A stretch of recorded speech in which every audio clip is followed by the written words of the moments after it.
مضمون نمبر 5، انسان اور انسان۔ اللہ کی تلاش کرنے والے انسانوں کی راہوں سے گزرتے ہیں۔ انسان ہی متلاشی ہے اور انسان ہی مظہر صفات ہے۔ اللہ تعالیٰ نے انسان کو پیدا کیا اپنے اظہار کے لیے۔ انسان کو صلاحیت عطا فرمائی تاکہ وہ اس کائنات کے بارے میں اور اس کے خالق کے بارے میں غور کرے۔ اللہ تعالیٰ نے انسان کے ذریعے اپنا اور اپنی مخلوق کا تعارف کرایا۔ ہم ہر روز دعا کرتے ہیں کہ اے اللہ ہمیں سیدھی راہ دکھا، یعنی ان انسانوں کی راہ جن پر تیرا انعام ہوا۔ گویا کہ انعام یافتگان کا رستہ سیدھا رستہ ہی خدا کا رستہ ہے۔ وہ لوگ جو انسان کو چھوڑ کر یا انسان سے منہ موڑ کر خدا کی تلاش کرتے ہیں کامیاب نہیں ہو سکتے۔ اللہ کی کتاب انسانوں کے تذکرے اور انسانوں کے انجام کے بارے میں آگاہی دینے والی ہے۔ اللہ تعالیٰ نے انسان کو بہت بلند مقام عطا فرمایا۔ انسان کے آگے فرشتوں کو جھکا دیا۔ انسان کو اللہ کے راستے سے الگ نہیں کیا جا سکتا۔ اللہ نے اپنا گھر انسانوں کے ذریعے بنایا۔ اللہ کے ذکر کے لیے انسانی زبان اور اللہ کی یاد کے لیے انسانی دل درکار ہیں۔ اللہ کی خوشی انسان کی خدمت میں ہے۔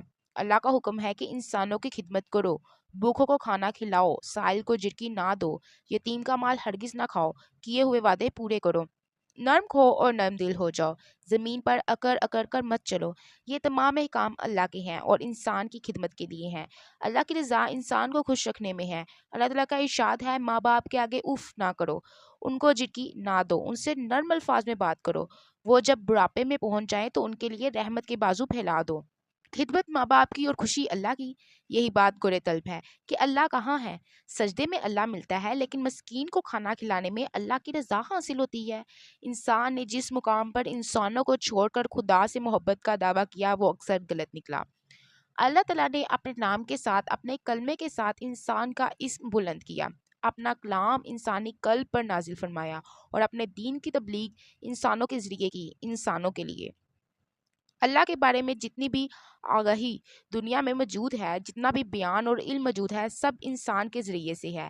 اللہ جن انسانوں کو اپنے قریب رکھتا ہے انہی انسانوں کو انسانوں کے قریب کر دیتا ہے۔ یعنی جو شخص اللہ کے ہاں جتنا محبوب ہوگا اس کے لیے انسان کی دنیا اتنی ہی محبوب ہوگی۔ اس لیے جو انسان محبوب رب العالمین صلی اللہ علیہ وآلہ وسلم ہے وہی انسان رحمت للعالمین صلی اللہ علیہ وآلہ وسلم ہے۔ اللہ کے ساتھ محبت کرنے والے انسانوں سے بیزار نہیں ہو سکتے اور انسان سے بیزار ہونے والے اللہ کے قریب نہیں ہو سکتے۔ دیکھنے والی بات یہ ہے کہ انسان کی محبت اور خدا کی محبت میں کیا فرق ہے۔ اللہ کے حوالے کے بغیر انسان کی محبت یا انسان کی خدمت ہمیں غافل کر سکتی ہے، عاقبت سے بے خبر رکھتی ہے اور ہم اس دنیا اور اس زندگی میں کھو کر رہ جاتے ہیں۔ یہی وجہ ہے کہ صرف اخلاقیات الہیات کے بغیر معاشرے کو گمراہ کر سکتی ہیں۔ مثلا اگر غریب کی مدد کریں تو یہ نیکی ہے، یہ اللہ کی رضا حاصل کرنے کا ذریعہ ہے، لیکن یہ بات بہت ہی عام ہے کہ ہمیں جاننا چاہیے کہ جس مال سے ہم غریب کی مدد کر رہے ہیں وہ مال حرام کی کمائی نہ ہو، کیونکہ حرام کی کمائی کہیں نہ کہیں سے ظلم یا دھوکے کے ذریعے آتی ہے۔ لہٰذا غریب کی مدد کی نیکی ایک بدی کو جنم دے سکتی ہے۔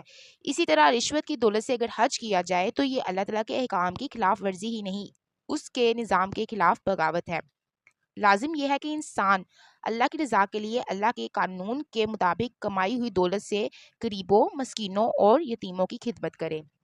مسکین یا بھوکا کوئی بھی انسان ہو، اسے کھانا کھلانے سے اللہ راضی ہوتا ہے۔ یہاں دین کی کوئی قید نہیں۔ بھوکے آدمی کو کھانا کھلانا ہے، لیکن کھانا کھلانے والا انسان احتیاط کرے اور غور کرے کہ اس نے یہ کھانا کہاں سے حاصل کیا۔ ناجائز کمائیوں سے بنے ہوئے محلات پر لکھ دینا کہ اللہ کے فضل سے بنا ہے ایک ظلم ہے۔ اللہ کے ہاں انسانوں کے تذکرے ہیں۔ جب ہم اللہ کا ذکر کرتے ہیں تو اس کے اپنے ارشاد کے مطابق وہ ہمارا ذکر کرتا ہے۔ اللہ تعالیٰ کے ہاں انسان کی کتنی اہمیت ہے اس کا اندازہ لگانا مشکل ہے۔ ساری کائنات کی وسیع و عریض تخلیق میں سے سب سے اشرف مخلوق انسان ہے۔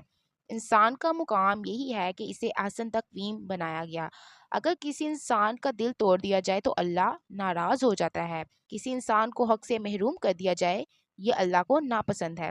جو زمانہ اللہ کی منشا کے مطابق ہوتا ہے وہ انسان کی سرفرازی کا دور ہوتا ہے، انسان کے حقوق کے تحفظ کا دور ہوتا ہے، انسان کی عزت نفس کے لحاظ کا زمانہ ہوتا ہے۔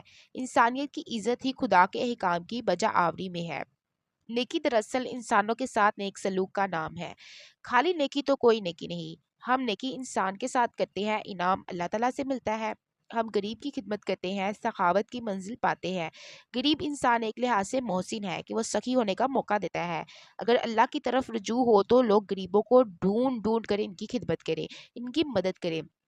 عبادت اس مقام پر نہیں پہنچ جا سکتی جہاں غریب کی خدمت پہنچ جاتی ہے۔ اللہ تعالیٰ نے زکوٰۃ کا حکم فرمایا غریب کے لیے۔ اللہ کے پاس زمین و آسمان کے خزانے ہیں، وہ مالک ہے، وہ خود عطا کر سکتا ہے، پھر زکوٰۃ کی کیا ضرورت ہے؟ اللہ تعالیٰ نے انسان کو حکم دیا کہ اپنے جمع شدہ مال میں سے غریب بھائی کی خدمت کرے، اور وہ پیسہ جو سنگ دلی پیدا کر رہا ہے وہ فراخ دلی پیدا کرے۔ نظام خیرات، صدقات اور بیت المال سب غریبوں کے لیے ہیں، تاکہ جو لوگ زندگی کی دوڑ میں پیچھے رہ گئے ہوں ان کا ہاتھ پکڑ کر ان کو بھی ساتھ چلا دیا جائے، ورنہ اس چند روزہ زندگی میں سفر تو سب کا کٹ ہی جائے گا، اور پھر اس کے بعد ایک ایسا دور آئے گا، ایک ایسا دن ہوگا جب انسان سے پوچھا جائے گا کہ اس نے اللہ کی دی ہوئی نعمتیں کس طرح استعمال کی، اس نے انسانوں کے ساتھ کیسا سلوک کیا، ہماری نیکیاں انسان کے ساتھ، ہماری بدی انسان کے ساتھ۔ یعنی نظام ثواب و گناہ انسانوں ہی کے ذریعے سے مرتب ہوتا ہے۔ اگر ہمارے علاوہ دنیا میں اور کوئی انسان نہ ہو تو ہمارے لیے نہ کوئی جزا ہے نہ سزا، ہم جمادات و حیوانات میں سے ہو جائیں۔ انسان کے دم سے ہی رونقیں ہیں، اللہ کے نام پر انسانوں کے ساتھ سنگتیں بنتی ہیں، اللہ کے خوف سے انسانوں کے ساتھ نیکیاں کی جاتی ہیں، یہی خوف الہی ہمیں گناہوں سے بچاتا ہے۔ ہم دوسروں کے حقوق پامال نہیں کر سکتے، اس لیے کہ ہم اللہ سے ڈرتے ہیں۔ ہم ایک بتائے ہوئے راستے کے مطابق سفر کرتے ہیں کہ وہ راستہ ہمیں اللہ نے اپنے پیغمبر صلی اللہ علیہ وآلہ وسلم کے ذریعے بتایا۔ اللہ تعالیٰ کے احکام کی عملی شکل پیغمبر صلی اللہ علیہ وآلہ وسلم کی حیات طیبہ میں نمایاں ہوتی ہے۔ پیغمبر صلی اللہ علیہ وسلم کی ذات اس لیے بھی اہم ہے کہ اس ذات میں ثبوت ہے کہ اللہ اپنے بندوں سے پیار کرتا ہے۔ اس ذات کے ذریعے بتایا جاتا ہے کہ زندگی صرف عبادت نہیں ہے، زندگی کوشش ہے، زندگی جہاد ہے، زندگی محبت ہے، زندگی فتوحات ہے، زندگی تنہائی بھی ہے، مجلس بھی ہے، زندگی تنہائی کا سجدہ بھی ہے، اور محفلوں کی رونقیں بھی۔ اللہ کی محبت انسانوں کے ساتھ جلوہ گر ہوتی ہے۔ یہ ممکن ہی نہیں کہ کوئی شخص مقرب الہی ہو اور انسان کی محبت سے محروم ہو۔ یہ دعویٰ شیطانی ہے کہ ہم صرف اللہ سے محبت کرتے ہیں اور مخلوق سے کچھ سروکار نہیں۔ یہ غرور ہے، تکبر ہے۔ شیطان نے انسان کو تسلیم کرنے سے انکار کیا، اور نتیجہ یہ کہ اللہ کے آگے کیے ہوئے سجدے بھی رائگاں ہو گئے۔ ہمارا سارا نظام عبادت انسانوں سے مرتب ہے، ہماری دعائیں بالعموم اجتماعی ہیں۔ اے ہمارے رب، ہم پر رحم فرما، ہمیں سیدھی راہ دکھا، ہم پر ہماری ہستی سے زیادہ بوجھ نہ ڈال، ہمیں گناہوں سے بچا۔ گویا کہ منشائے الہی یہی ہے کہ میں سے ہم بنا جائے، ہم کے بغیر تم کی عبادت جھوٹ ہے۔ ایک مقام پر انسان کو تنہا رکھا گیا ہے۔ سجدہ، اللہ کی عظمت بیان کرتے وقت ہمارا سارا منظر اور پس منظر انسانوں سے ہے۔ غور کیا جائے تو کوئی انسان انسانوں کی وابستگی کے بغیر رہ نہیں سکتا۔ مثلاً میرے پاس صرف آنکھیں ہیں، نظر ہے، لیکن میرا منظر انسانوں کے چہرے سے بنا ہے۔ اگر منظر نہ ہو تو نظر کس کام کی؟ اسی طرح میری سماعت محتاج ہے انسانوں کی آواز کی۔ میرے ارد گرد بولنے والے انسانوں کا ہجوم نہ ہو تو میرے کان بیکار ہو جائیں۔ اللہ نے انسانوں کو بیان عطا فرمایا۔ یہ بڑے غور کا مقام ہے کہ بیان سننے والا نہ ہو تو بیان کیا بیان ہوگا۔ میری زبان محتاج ہے سننے والے کانوں کی، میرا دل محتاج ہے انسان کے چہرے کی محبت کا، میرے جذبات، میرے احساسات سب انسانوں سے وابستہ ہیں۔ مجھے رہنمائی چاہیے کسی انسان کے ذریعے۔ اللہ کی منزلوں تک پہنچانے والا اللہ کا بندہ ہی ہوگا۔ میں نیکی، بدی، گناہوں، ثواب، خوشی اور غم جو کچھ بھی حاصل کروں گا انسان کے ذریعے۔ میری زندگی انسانوں کے ذریعے سے گزرے گی۔ ہمیں بات سمجھ میں نہیں آتی ہے میری پیاس بجھانے والا پانی کتنے ہاتھوں کی محنت کا نتیجہ ہے۔ ہمارے پاؤں کے نیچے جو سڑک ہے اس کے بننے میں کتنے سال اور کتنے انسانوں کے پسینے لگے ہوئے ہیں۔ آنکھ کھول کے چلے تو انسان کو انسانوں کے احسانات نظر آئیں گے۔ انسانوں کا شکریہ ادا کرنا ہے۔ اللہ تعالیٰ کا ارشاد ہے، جس نے انسان کا شکریہ ادا نہ کیا اس نے خدا کا کیا شکریہ ادا کرنا ہے۔ جس انسان نے ماں باپ کو پرورش کرتے ہوئے دیکھا اور انہیں نہ مانا اس نے خدا کو دیکھے بغیر کیا ماننا ہے۔ اللہ تعالیٰ انسانوں ہی کی دنیا میں اپنے جلوے دکھاتا ہے۔ انسان خاموشی سے دعا مانگتا ہے، اللہ خاموش دعاؤں کو سنتا ہے، منظور فرماتا ہے۔ اللہ کے جلوے انسانوں کے روپ میں ہر جگہ نظر آ سکتے ہیں۔ یہ جہان اللہ کی نشانیوں سے بڑا پڑا ہے۔ اللہ کے بندوں نے اللہ کی یاد کے چراغ جلا دیے، اور ان چراغوں کی روشنی میں آنے والے انسانوں کو نئی منزلوں پر چلنے کی توفیق دے۔ اللہ کی تلاش بہت آسان ہے، وہ انسانی شہرک سے قریب ہے، بہت قریب، لیکن اس تک رسائی حاصل کرنا اس لیے مشکل ہے کہ انسان انسان ہے اور اللہ اللہ۔ حادث قدیم نہیں ہو سکتا اور قدیم حادث نہیں ہو سکتا، بس فرق یہی ہے کہ ہم ساجد ہیں، وہ مسجود۔